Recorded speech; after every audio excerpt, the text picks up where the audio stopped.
Naitanong mo na ba sa iyong sarili kung bakit ka nabubuhay sa mundong ito?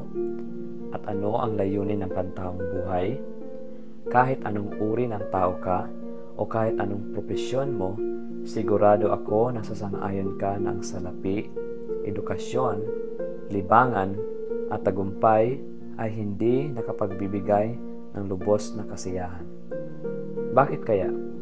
Dahil hindi mo pa natanto ang plano ng Diyos. First time nyo ba sa channel na ito? At gusto nyong makilala si Jesus at matuto mula sa Biblia? I-click mo lang yung subscribe button, pati na rin yung bell, upang ma-notify kayo kapag meron akong mga bagong videos.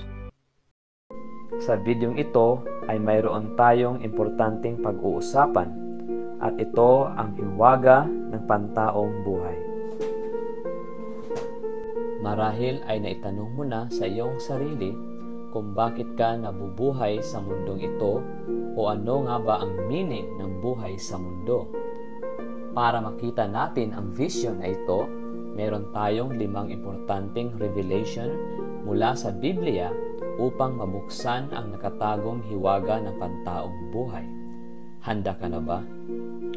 Inuudyukan kita na buksan mo ang iyong puso at isipan upang ikaw ay maliwanagan sa Word of God. Una,